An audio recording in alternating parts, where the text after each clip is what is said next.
Kamu ingin kaya, tapi kamu belum belajar menghormati dirimu sendiri.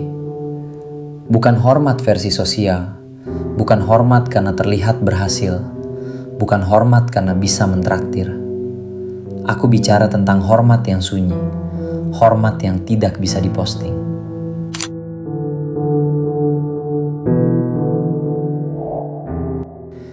Episode sebelumnya kita membedah sedatif konsumtif. Sekarang kita masuk ke pertanyaan yang lebih tidak nyaman. Kalau bukan belanja yang membuatmu merasa bernilai, lalu apa? Jawabannya sederhana, tapi tidak enak. Disiplin. Disiplin bukan soal uang dulu. Disiplin adalah keputusan kecil yang kamu pegang meskipun tidak ada yang melihat. Menahan check out, menutup aplikasi, tidak ikut tren, tidak ikut gengsi. Itu bukan pelit, itu kemampuan menunda kesenangan demi arah yang lebih besar. Dan kemampuan itu adalah fondasi harga diri finansial. Harga diri finansial bukan tentang jumlah uang. Banyak orang bergaji tinggi tetap gelisah. Banyak orang terlihat rapi tetap rapuh. Karena harga diri mereka disewa oleh standar sosial. Jika penghasilan turun, mereka panik. Jika tren berubah, mereka goyah. Jika teman naik level, mereka merasa kecil. Itu bukan harga diri, itu ketergantungan. Harga diri finansial adalah ketika kamu bisa duduk di tempat biasa tanpa merasa tertinggal. Kamu bisa memakai barang lama tanpa merasa malu. Kamu bisa berkata tidak tanpa merasa takut kehilangan pertemanan. Itu kekuatan. Dan kekuatan itu tidak dibangun dengan kartu kredit. Banyak orang ingin bebas finansial, tapi tidak mau bebas dari gengsi. Mereka ingin investasi naik, tapi tidak mau ego turun. Mereka ingin passive income, tapi tidak mau aktif menahan diri. Kebebasan finansial tanpa kontrol diri adalah ilusi. Mari kita jujur, masalahmu bukan kurang uang. Masalahmu adalah setiap kali merasa kecil, kamu ingin segera terlihat besar. Dan cara tercepat terlihat besar adalah lewat konsumsi. Padahal yang kamu butuhkan bukan terlihat besar. Yang kamu butuhkan adalah merasa cukup. Dan merasa cukup adalah keputusan mental, bukan angka di rekening.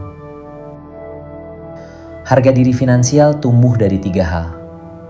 Kesadaran, batasan, konsistensi. Kesadaran bahwa uang adalah alat, bukan identitas. Batasan bahwa tidak semua yang kamu mampu beli layak kamu beli. Konsistensi bahwa kamu tidak berubah arah hanya karena tekanan sosial. 3 hal ini tidak viral, tidak estetik, tidak trending. Tapi inilah pondasi. Kamu ingin tahu tanda seseorang mulai punya harga diri finansial?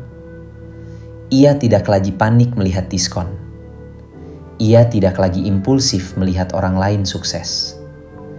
Ia tidak lagi perlu membuktikan sesuatu lewat barang. Ia tenang, dan ketenangan itu mahal. Malam ini jangan beli apapun. Bukan karena kamu tidak mampu, tapi karena kamu ingin membuktikan satu hal pada diri sendiri.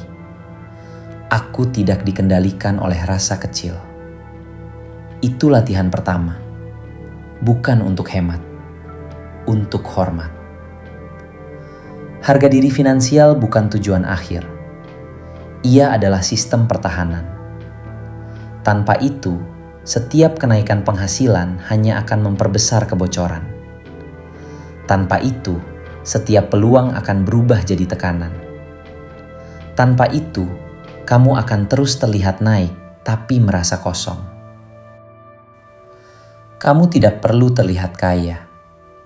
Kamu perlu menjadi stabil. Kamu tidak perlu terlihat berhasil. Kamu perlu bisa tidur tanpa cemas. Dan semua itu dimulai dari keputusan kecil yang tidak ada hubungannya dengan orang lain. Ini bukan motivasi, ini pengingat. Jika kamu tidak membangun harga diri finansial sekarang, berapapun gajimu nanti tidak akan pernah cukup. Episode ini bukan akhir, ini fondasi. Karena setelah ini, kita akan masuk ke sistem. Dan sistem hanya bekerja untuk orang yang sudah punya kontrol.